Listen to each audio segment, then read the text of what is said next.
This lesson will be a positional lesson for players rated 1600 to 2000. We'll be covering Ulf Andersson, a Swedish Grandmaster. Without further ado, let's get into the video. We arrived to the first position. This is in one of his games where knight to d5 was played.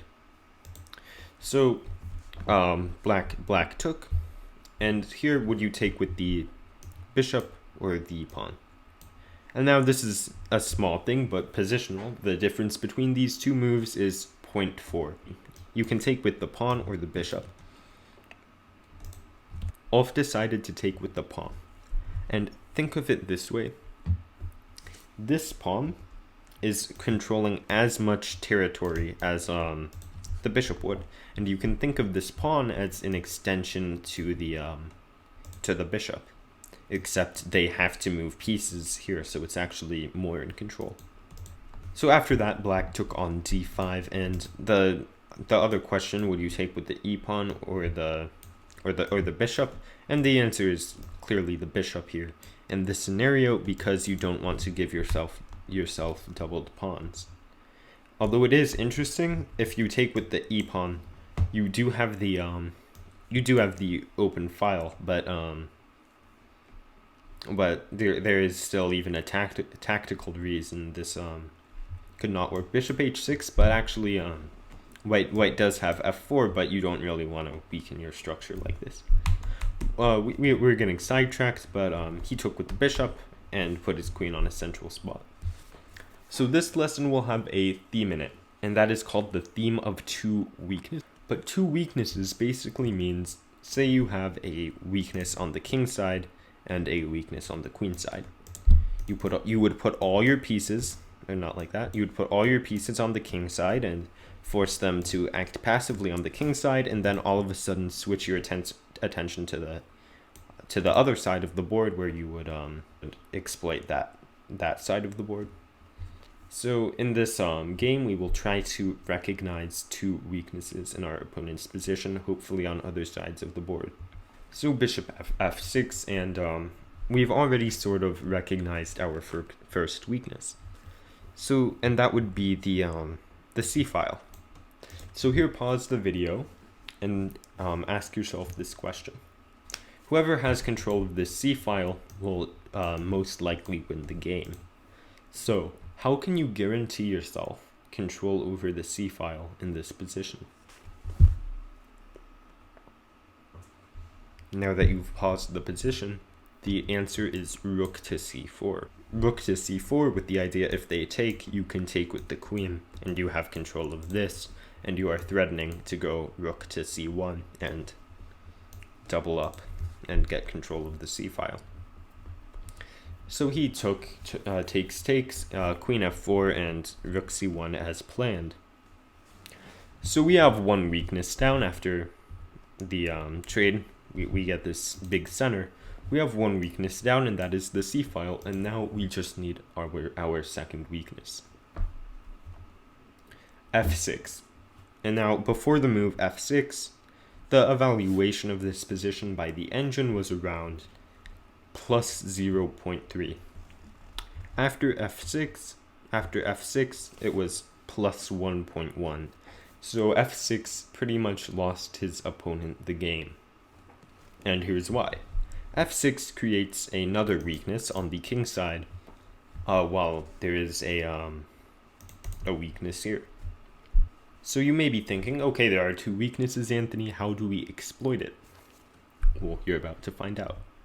Queen c3, and the idea with this is we're really focusing our attention on this weakness, the C file, so that we can get all of his pieces tied down to the C file, and then all of a sudden, somewhere later in the position, we're going to switch our attention to the king side and then win, which is the idea of the two weaknesses idea. Takes, and king f7. King f7 is a waiting move, but this allows white to have a lot of counterplay. But pawn to h3, and I'll show you why this is okay. Usually you wouldn't push your h-pawn one square up, but the reason why it's okay in this position is because if you give black the next 5 moves or so, to do whatever he wants, but don't just say rook c8 queen. Don't do that. Don't do this. But if he has the next 5 moves in a row, what would he play? Positionally, not just going after the queen, but maybe h6, g5, just some waiting moves, right? So playing h3 limits the queen from going here and prepares an eventual build up on the king side, which is clear to start the attack on the king side later on, after we've exploited the c-file, which we've pretty much done. If you look, the queen and rook are in very passive positions. So f5, and this was a big time blunder by his opponent, who was rated around 2400, because this further weakens the king side, which is exactly what we want. Now we have our 2 weaknesses. Rook c3, takes, and the reason why rook c3 was played is to, of course, get into here, and we're now switching our attention to the king side. Rook f8, but now you see we've tied down his pieces to the king side now. Now we can switch back to the queen side.